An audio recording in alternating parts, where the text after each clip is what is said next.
This is probably my all-time favorite project. I loved this Packard from the moment I saw it. I chopped it, sectioned it, got the proportions exactly the way I wanted to see them. And you know, life happens, right? I don't want to say that I'm disinterested, but I just had other priorities. So here it sat. There was still a lot more I wanted to see done with this. You know, I wanted it full custom, and there was still a few more things on the wish list. Put it up for sale, like, you know, who knows what could happen to it, and a good friend just made me an offer I couldn't refuse.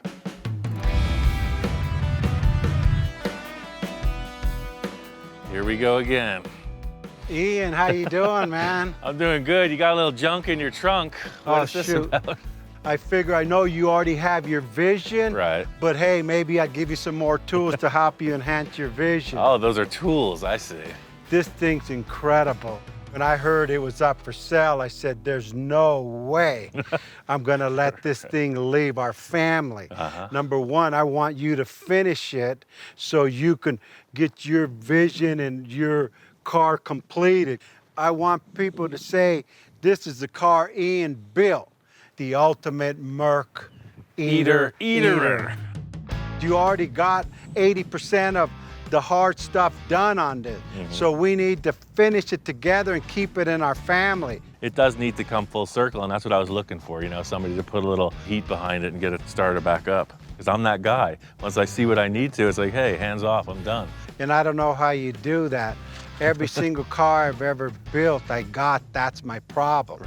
I got I mean, they're like a tap. You gave one away. Well, I give one away, and that's why I'm not giving this one away. Right.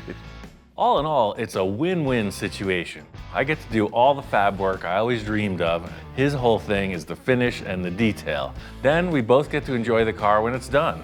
My goal was to bring these parts in to help you complete your vision of this car.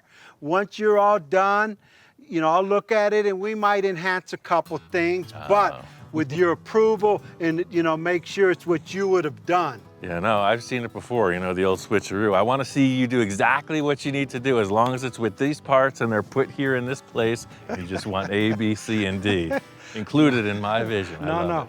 I'm giving you ideas for one car lover to another car lover. I know there's going to be some slight modifications, you know, a little bit of a different interpretation from my grand vision at the beginning. But that just comes with the territory when we work together. We got a track record, man. I don't know how many cars we built. Let's do it again. With all these parts, like a whole new world of opportunities just opened up for this car. That's a 1954 Chevy grill. 54 Chevy, right. That's cool. Oh, wow. That's a big freaking bumper, man. An Oldsmobile. I gotta say, it's pretty much a fabricator's paradise when you get to start with all the best pieces. Buick. A Buick. This needs no introduction. Yeah, This is kind of iconic. Yeah, it's a 56. The usual overkill of options. We got all the things. One cannot overstate the statements of Victor being a passionate man. You know, he goes out and he's like, yes, it's time to get the stuff. I got 50 acres and he's gonna use them all. Look at this. Oh man, look at this thing. But wait, it gets better. Wow, that's DeSoto? DeSoto grill. This really defines how we work together, you know? I'm talking ideas and he's bringing the stuff, you know? It's just two different ways of exploring. If this doesn't satisfy you, just say, Victor, I need more stuff, and I'll bring you more inspiration. Yeah, I want a chrome lawn. You could see it from the space station. We got so much chrome out here. I'm really happy to be a part of this arrangement because the car was probably just gonna sit there on the side of the shop. So Victor coming up with this offer is the best case scenario. I'm already getting ideas about these Cadillac parts, man. I love those bullets. Got a lot of inspiration, a lot of parts, a lot of ideas. Now all we gotta do is put it where it all belongs. Well, that little meeting with Victor was quite interesting. I was considering selling the car and losing it, not knowing what would go on with it, and Victor steps in and says, hey, let's both have it and still do exactly what you want to do, with minor enhancements. Tom and I did a huge amount of work in the fabrication on this. You know, the section and the chop on this was a lot of labor. and Victor's like, "You can't sell the thing, look at all the work you've done." So that's really who Victor is. He's a solid finisher every time. I grabbed a few choice pieces from Victor's ultimate pick-apart selection. My concept from the start was always this cartoonish kind of thing. So you have a lead sled, right? It's all sleek and low, kind of gangster style, right? But then you have this ominous front grille, like when it's coming down the road. It looks kind of like a menacing cartoon. Victor and I have a long relationship. He's never once said, "Do what you want and I'll finish it." So I'm a little hesitant, a little taken aback, but he said, "Do what I want," and he's not around, so that's where I'm going. I have some ideas, but there's nothing like the initial mock-up to see where we're at. First things first is to take these Packard parts off the front. This bumper and grille are definitely not happening. Even before we did this radical body modification, the car was set up with a lot of undercarriage work. It has a complete late model front clip installed, V8 engine, and it's all set up to have airbags installed already. You know, they say it rides like it's on rails. I'm gonna take off this whole crossbar in the front. I'm just setting up a couple steel brackets that'll keep the fenders aligned. Looking better already. So you can see the difference. Cadillac has a little bit more to offer than the Packard. The thing about the Cadillac bumper is it's iconic. Everybody loves it. It's got the most unique bumper and grille, I think, from any car in the 50s. So it's a standard, it's a classic, it's an icon. Those are three things I want my car to resemble. We're gonna take all the Packard off the front of this thing. In Victor's words, "Ian, this is what we call a blank slate. We're at ground zero, anything can happen now." He's a big, gnarly face. I'd say that's a strong contender. Look how that fits up. Cadillac bumper looks good, but right now I'm seeing a few modifications right out of the gate. We're gonna go for a little of this and a little of that. I love the Cadillac Jaguars, you know, those two giant bullets. But that's factory Cadillac, right? We want something a little bit different. And I think just putting a massive front grille on it is gonna make it even weirder. Notice I didn't say better. The challenge on the front of this Packard is to just make something completely unique. You know, it's real easy to take an idea and duplicate it. I'm trying to come up with something fresh, something one-off, something that really like brings the wow factor. So if it looks like a giant weird object coming down the road, like it could have just landed in Area 51, then we're on the right path. I have a long history of cutting up Victor's prized possessions. The old rusty bolt technique, the oldest trick in the book. Aha! It was clear from the start that the headlights are gonna get moved also, so that's the thing. I'm not even worried about those old locations. This is my favorite part, cutting them up. The initial mock-up is super important, no matter how loose it appears. You know, it's giving me an idea of proportion, dimension, how things are gonna work together. So it may look super loose at the beginning, but you gotta start somewhere. Now we're talking. Well, I love the look of this. What bothers me is the giant hole in the middle of the car. I got these Buick parts. I started thinking kind of a what-if scenario. What about something like that? But then where do the headlights go? That's the other issue. And this is where we take a right turn. We could just stack a bunch of parts on the front of this car, but I want it to look purposeful, like it belongs that way. I love it. This is the tail, the exact tail of the good old-fashioned mock-up. Packard was just such a nose-in kind of arrangement. I feel like this big, giant grille will really help it out. And you know, like a bunch of these Buick teeth. Like a whole row of them. Merc Eatering grille. It's gotta have massive teeth. Right now, I'm just looking at the grille and bumper, how that chrome parts fit together. You know, later on down the road, all the sheet metal on the fenders is gonna have to be modified. This would seem like a lot of work to to the average individual. But for Victor, it's probably a walk in the park as long as I'm accomplishing it. So that's where we're going with this. I want a big ominous grille on the car, and that's all I'm looking at. I'll figure out the rest later. It's kind of like doing your taxes. Wait till the last minute. But it's going to take a considerable amount of fabrication and rearranging to make this look like it belongs on this car. So I got an idea to up my game. Class is in session, but this time I'm the student. I'm the one taking notes.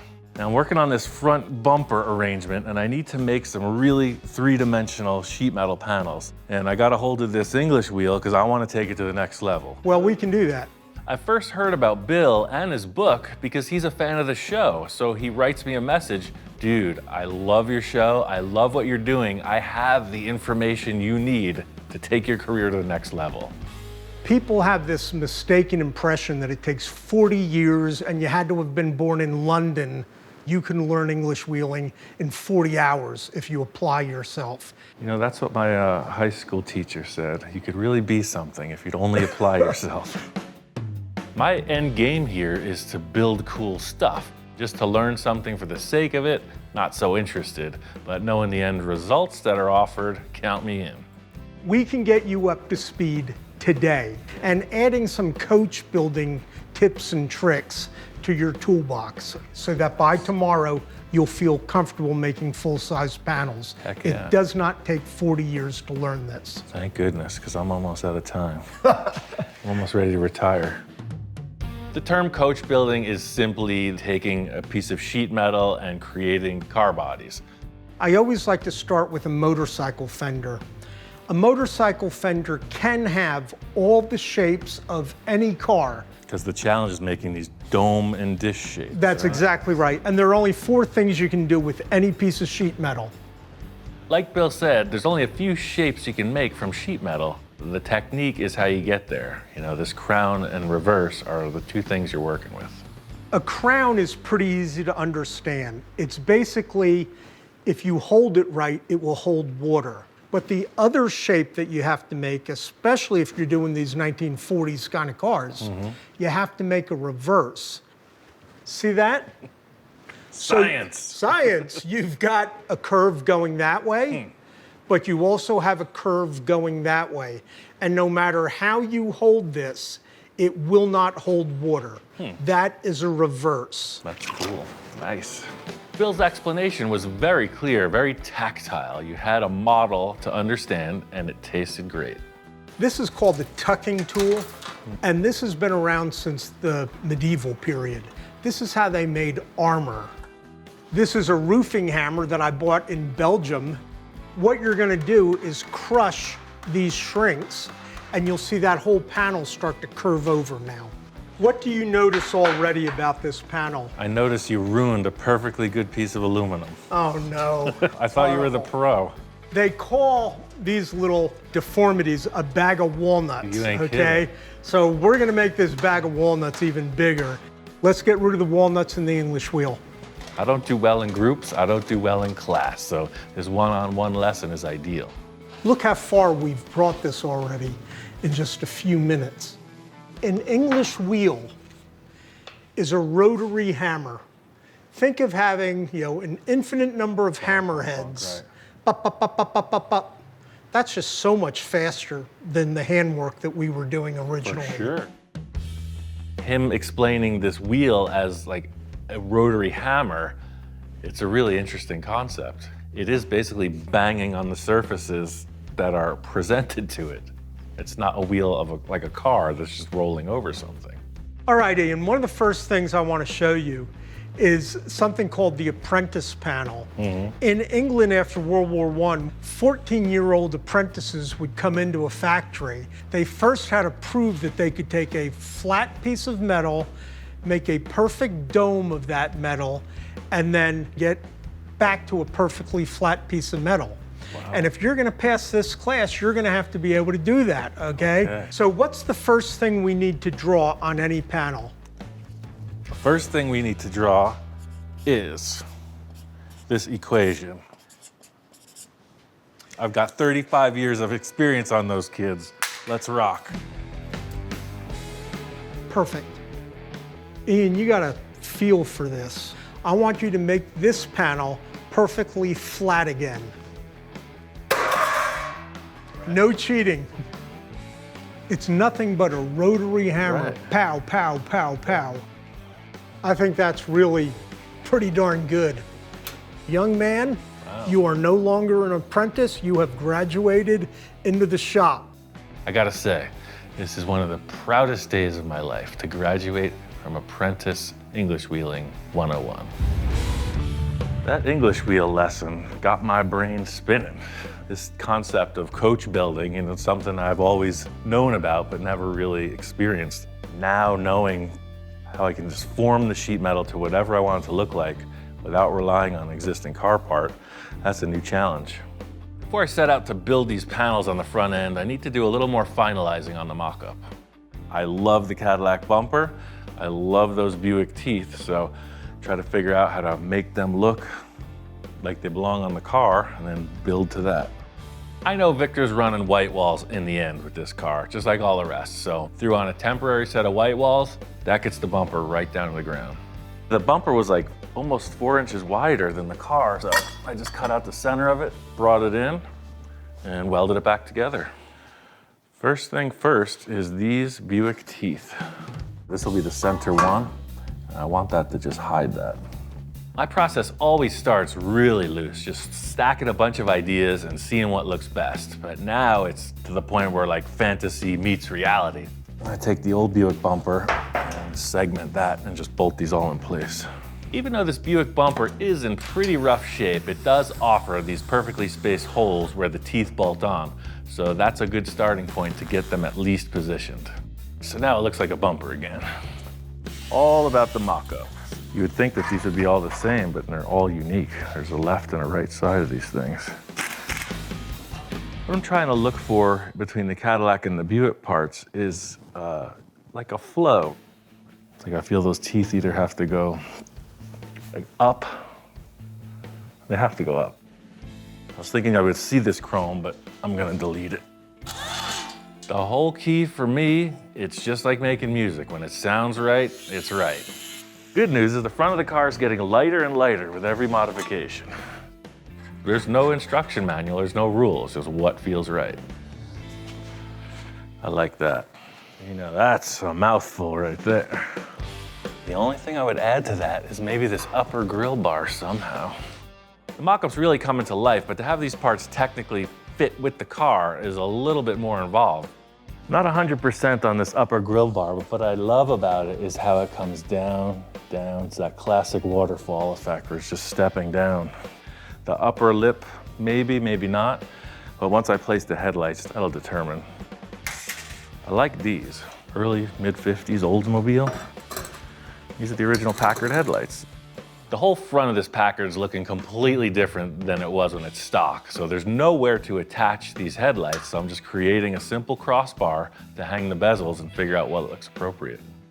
I'm just looking for that face, you know? The face only a mother could love.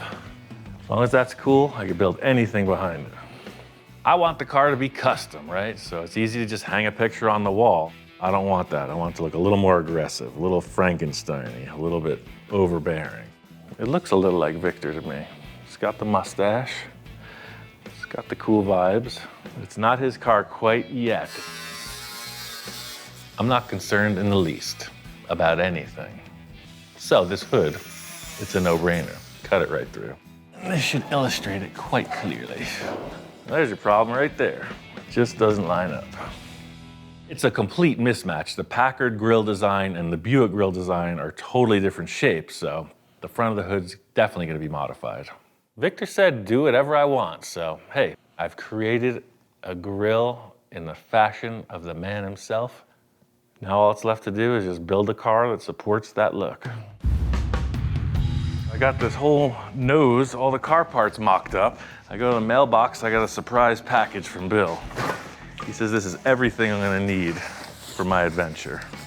When I invited Bill over, I was expecting to simply learn about the English wheel and the process, but he had a lot more to say regarding theory, work ethic, etc.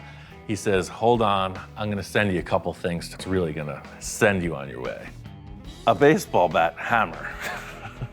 Every American shaper has one. Works well. Great for TV. Never used one? Can't wait to try it out. Secondly, this looks like something I'd make. This is the top of an oxygen or acetylene bottle welded to a piece of pipe. It's another hammering tool. Remember that tool where you shrink the edges? He made one of those for me. He gave me a big one. Now that's what I'm talking about. I gotta say, there's nothing more fulfilling than an unsolicited motion of goodwill. This is exactly the lightsaber from Yoda that I was looking for. What an awesome delivery. It's everything I need to move forth into battle on this Packard. And coining tools. So all I've done thus far is set the stage for failure. I mean, for success and learning. Mocked up the grille, the bumper, the headlights. Before it was just sitting, now it's mounted tight. And it's all framed out in this round rod. All I know is the headlight goes here, and it's got to taper into that fender, however I feel it's right. This is a brand new adventure. You know, this sample that Bill and I worked on really illustrates it perfectly. So on all the other projects, I've just been taking a flat sheet of steel and bending it in one direction. What I'm trying for is somewhere between this and this. I like confronting challenges head on, no wishy-washy about it. It's yes or no, and when it's yes, it's at all costs. Because I'm not needing that big a crown on this, I think I'm just gonna run it through that hand shrinker. First thing is to start whacking. Let's try out the old slugger. Bill's delivery came right on time. I pulled those tools out of the box and got right to work. You'll see already, creating that fender arch shape. Now it's curving this way and that way. It's essential in any development is to acquire new skills. It was like when you learn to tie your shoes, right? Instead of just wearing slip-ons like I do. In trying to step up the game, I got this new skill and I'm gonna work on it. You know, just thinking about curvature, right? It's like, where do you start? I don't know, start from another piece of the car. So just as a preliminary thing, I put the contour gauge on the center of the roof and transfer that to the fender. Contour gauge is a great starting point because you have a definite, and when you need to make multiple parts, you put your gauge on and it tells you where you need improvement. I'm not saying this is easy, and I'm not saying that I'm good at it, but look at the difference. Seriously, I'm about 2 hours into this. This is really exciting to see this shape develop. Lumping this piece of metal with a modified baseball bat and turning it into a fender, that's pretty groovy. Let's see what it looks like on the car. This is a good starting point. This is gonna be the trickiest part, the reverse, because this is just a bowl shape. It's gonna come down and then spill out. That's what he said, it'll never be a bowl. It's always gonna shed water. I'm just gonna tack this in place. If I have to change something, I'll cut and section as needed. It can be enhanced, it can be brought up, but that next part where the headlight comes down into the hood is the real challenge. Creating the fender in this manner of multiple pieces really helps me out because it's the same type of steps I take like when I was designing the front grille. Focus on one small part and build off of that. What I'm trying to decide is, do I want the fender to just be like up to the headlight or do I want it to be more like a shelf across? I'm feeling like more like a shelf across. Even though I graduated from Bill's apprentice panel workshop, I possess a master's degree in winging it. Bill says most people would create a buck and build to that, so you know your forms and where you're going with the shaping. I'm not affording myself that because I'm really not sure what I'm building, so that's a good recipe for a disaster scenario, and in my opinion, that ups the challenge. This is gonna be the crown, and that's gonna be the reverse. See what we can do. At a point in everything, you just gotta be you, right? You gotta do your own thing and you have to apply all the knowledge you've been given. That's what makes each person's results unique. I got exactly what I wanted. Look at this shape, you know, this really swooping down from the headlight. You know, it looks like the headlight belongs. Look at that side, it's just stuck on. Now the fender goes right to it. Knowing Victor, it may have a minor enhancement, but I'm gonna finish up that other fender and see what's gonna happen with that big bulbous nose. We got freaking rodents. See the holes inside all the way in the back? I'll shoo them out of there. Aha! This is getting out of control. Not only do I have to finish that other fender, I gotta get those inspectors in here. We definitely have a mouse problem. Check this out, man. It's changed a little since the last time you seen it. Ah, it's back in the shop. Yeah, look at the front. Oh, man. Yeah. Yeah, you put in some work. Yeah, me and Victor started collaborating on this thing, and he brought up a whole ton of parts. Oh, wow. Brought my friend Tom in to help out with this last piece of the puzzle. You know, we did all this chopping and sectioning together, and I only felt it was right to include him in this last decision. It's riding that line between wild and... Obscene. Yeah, it is obscene. I think Tom doesn't know what to think, because a lot of times you would want to hear, wow, that's a pretty looking thing, right? That's easy on the eyes. This is none of that. It's not... My job is done. It's not too mild, it's not... I don't know, man. That's the reaction I was going for, right? It's like, it's supposed to be a little scary. You did some risky work here, man. It's risky business, baby, every day. I noticed you got a big old hole there. Time to get down to business. The issue of wrapping up this nose. I don't want it to look like the whale with like the big bubble on its head, like a beluga or something. I know what you're talking about. I don't want, because the Packard is that, right? It has like that big bulge coming forward. Well, I'm here to help, man. Started messing around and I wanted to ask your opinion. Like, what do you think if we just flip this? I know it's not normal protocol, but around here, the flip it upside down and backwards trick is always a go-to move. It still looks bulbous up front, but at the same time, it stops in a squared off way right above the mustache. It's just not gonna weld in. You can see all the gaps and the mismatch in the corners, but instead of wheeling out a new dome on the English wheel, maybe just use that piece and adapt to it. I've been really focusing on honing my English wheel skills, and I'm not afraid to dip into my bag of tricks. It's all about the end result. So why don't you work on taking the paint off of this, and I'll work on taking the paint off of that. Every one of these old cars, look at that. Hiding secrets. Nothing shocking when you're dealing with old cars, and frankly, surprises aren't surprising. You know what?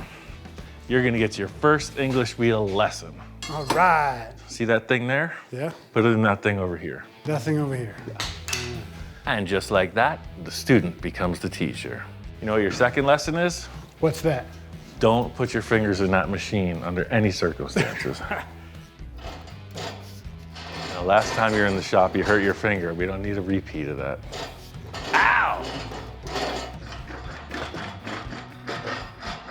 Voila. With this approach, you gotta be flexible. The key thing is just to make sure everything's symmetrical in the end. Yeah, I'd rather not cut it in half though. It's all about positioning with this nose. You know, I don't want it too pronounced and I don't want it to look like it's disappearing. Flip it back over. With your idea, show me it upside down now. What if you just stick that on top and we splice it back even more? Oh, I like that. Look at that.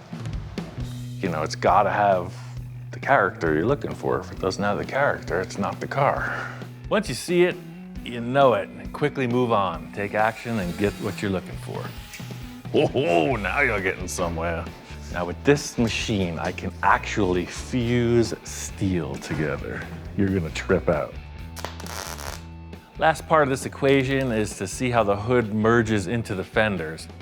So you're talking the fenders coming in here like this. That way the hood's just a little cap on top. I use round rod on the edges of almost every panel simply because it gives the appearance of a rolled edge, but it's really strong. So when you're forming metal to it, you can weld it up and it doesn't distort. Cut me 2 of those and I'll work on this stuff. While my trusty assistant cuts out the sheet metal for the hood, I'll splice in the fenders and we're on our way. Like they say, old habits die hard, you know? We just took that piece of sheet metal that exists, flip it, slap it, put it in. So just like a pancake, it got flipped. Yes, exactly. I like that analogy. The car does have kind of a slightly nose-forward look, but I didn't want to overdo it. It was the same challenge I was approaching with the headlights, just giving a little bit of a lean forward. The same thing with the hood. I didn't want it to fall away. I wanted it all to be kind of up front, moving forward. I'm feeling good about it, but nothing tells like the formal inspection. I've waited until this point for my first inspection, and that's for a reason, because I just am going to present the concept instead of debating it. You wasted no time to check that out, huh? There's been a lot of changes, and he's all over it. As you've seen, completely customized the front of the car. New grille, new bumper, new headlights. Fully customized, fully formed fenders. All this is hand formed. Do you have anything at all to say? I think he digs it, man. He's all smiles, man. Well, I'm feeling pretty good about this fabrication on the front. I love the way the chop works with these massive bulging headlights. I cannot leave that stock bumper on the back. Something's got to change. We have yet to meet the biggest challenge, and that is the chief enhancer, the chief critic, the guy who never changes anything.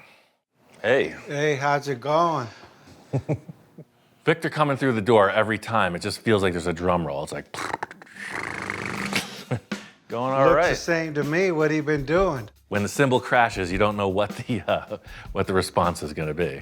What, are you still on your honeymoon or something? What have you done? On this end of the car. Oh, sorry. I left that one alone. This is the moment we've all been waiting for. Hopefully, I've lived up to my potential and Victor's great expectations on this project. Holy what the hell happened to the front end of that thing? Shoot, I could get a job working for the railroad tracks, clearing off rocks and debris with this thing. Man, you came in, cut up that Caddy bumper, put the Buick bumper on that thing. It's almost like some crazy designer back in the 50s got pissed off at somebody and said, I'm gonna design a car. And that's your dream right there then, huh? That's one of them. It was more like a nightmare, but that's what I wanted to see. I was thinking maybe you were an angry child or something. You know, there's a lot to be said for body language, right? Like you're saying something, but you're showing me more. I'm gonna have nightmares about that thing. I'm gonna dream that this car's chasing me around. You know, he's talking a good game, but I could see he's slowly moving towards a different approach. There's no words to really describe it. It's mean. You have to see it to believe it. That's a very eloquent way to put it. You'd have to see it to believe it. Mean, cartoonish, classic, freaky, I guess, if you really want to get to the bottom of it. That's freak. Perfect. That's what I was going for. It tied in, you did it. You pulled it off. How? You know how, I don't, but you did it. So far, it seems like Victor likes it. I haven't heard that dreaded word yet. I think you got the coolest thing you've ever built yet. What a relief. But since we're sharing it, I'm starting to think a little bit more inclusively, not so much what would Ian do. I mean, I did everything that I would have done had it been, you know, just up to me. If it was your dream car, you know, what would you want to see done different? Well, now that you ask, I gotta say, I asked for it, and here we go. all we have to do is tie the front to the side to the back, and we're done. So they're just like, and it goes by and like, wow, what did Ian do now? As I'm looking at the side, them B-pillars gotta go. I just see one massive windshield. And then of course the skirts, these skirts gotta come up to here. I gotta mimic the two front Dagmars in the back. Wow, the car goes by and they're like looking all the way through it, like what the heck happened? Well, I don't know what the heck just happened. Maybe I shouldn't ask your opinion. Now we're building a whole new thing. It's a slide enhancement. I don't change anything. If I'm understanding correctly, you know, the major change is that as the car goes by and people are going, wow, the biggest change is going to be the removal of these B-pillars. All I'm doing is getting your concept, your dreams, and I'm just adding a little bit of salt, a little bit of ketchup. My concept with including these B-pillars and radically redesigning the rear quarter windows was specifically for this old school look.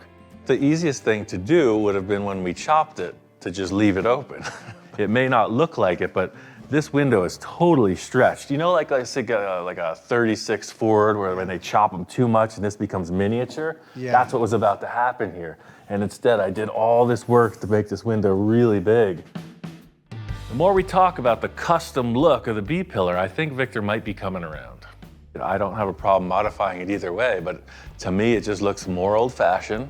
You know what, I'm kind of agreeing with you now. It's easier to build it without a B-pillar than it is to do all this enhancement. So I think you did convince me then that we should probably keep that. I wouldn't say that there's any right or wrong in this debate. I am for sure in favor of keeping this B-pillar. We'll see what happens after the car gets to Victor's house. I love these pieces that you brought. You know, I really want to incorporate them into the tail end of the car, but we got an issue. It's looking like the last major fabrication issue is going to be the rear bumper, and I have an idea that just might work. See, one of the things when we did the original body, we made this roll pan, and I just stuck the stock bumper back on, and it completely hides it. That is pretty interesting too. That with the two bullets in the back, I think that would look pretty clean too. That's what I was thinking, because the front end it's overboard, right? It's really busy. So it's like the whole car is the front, and then it just slips away, a really simple tail end. I agree with you on that. Sounds like I have my work cut out for me. And Victor's saying, do whatever you gotta do. You have all the equipment you need. Just make it look good, champ. It's just business as usual with this rear bumper. You know, nothing full custom comes easy. Got kind of a change of plans, you know. This car, as Victor says, is telling us what it wants. What it wanted was this Buick bumper that I cut apart, the leftover pieces from the front. You know, I need this part of the bumper in the back, so I thought, why not just use the Buick? Like I say, you gotta be open to everything, right? I have no hard and fast design or theory, so sometimes the answer's sitting right in front of you. So to me, it only made sense to section it, clip it, cut it, reassemble it, flip it upside down, and put it on the back of the car. Like that. I feel like it really affords this kind of split bumper design. It shows the roll pan, and it's still one piece. I was really frustrated with this. I went back and forth to Victor's twice. I got Cadillac stuff, I got Chevy stuff, Packard stuff, and you know, I'm just spinning my wheels. I'm getting too deep into it, and I'm like, dude, you have bumper parts from the front of the car. Why don't you just put them on the back? I think that's one thing that experience provides, is like when you hit a wall like that, I've learned enough to pull back, try a different approach, and that's really what's happened with this bumper. The whole issue that's led me on this were these Cadillac parts that I just love. They're super nice. But in comparison to the way that the contour of the Buick fits the body, if you look through here, it's a perfect contour. Look how hard the angle difference is. Even more than just the fit up, you know, the style of these Cadillac parts, it just didn't really fit the whole vibe of the car. Anybody could just take a Cadillac part and stick it on there. Cadillac is really busy. I want all the busy up front. That's part of the reason I like to keep so much stuff around. You know, it's like sometimes it just comes down to fitting up physical pieces. Buick on weirdo rear Packard design, and it fits. When the car's laid, this plants. And it looks a little funky because there's just nothing in the center of the car, and that's where the Cadillac bullet debate began. My field trip down to Victor's, I just grabbed everything that felt like it could be appropriate. So I saw these two big Cadillac parts, and they directly resembled the Dagmar bumpers on the front. But it just looked weird. It's like it just ends. I knew Victor had these. These are 55 Cadillac. I like cartoony, but that's just too much.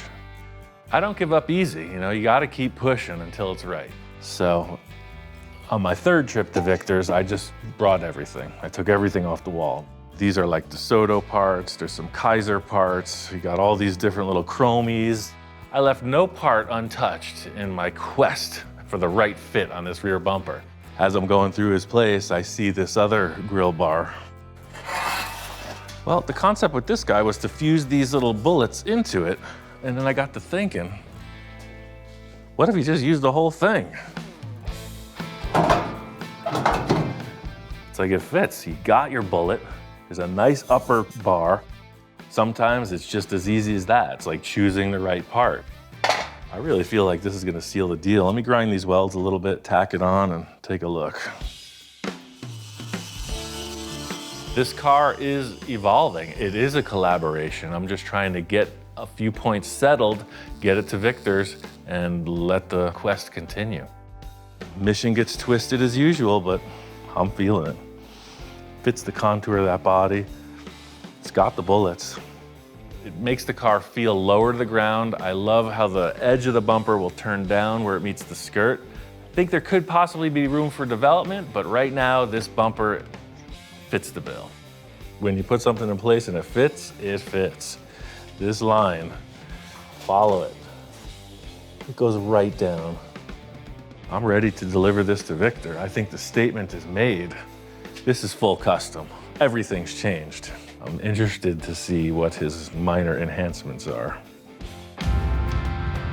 I got the metalwork on the Packard all wrapped up. I brought it down to Victor's, and now it's time for the handoff. She's home, Ian, she's home. Ball's back in your court, sir. I got all the heavy fabrication done. I mean, she looks better in my garage than your garage. Look at that thing, it's even glowing. This is where it's supposed to be, man. This is where the magic happens. Victor's excited. He's raring to go. I haven't seen him this ready in a while. That could be a good thing, or it could be trouble. She's home, and she knows she's gonna get a makeover.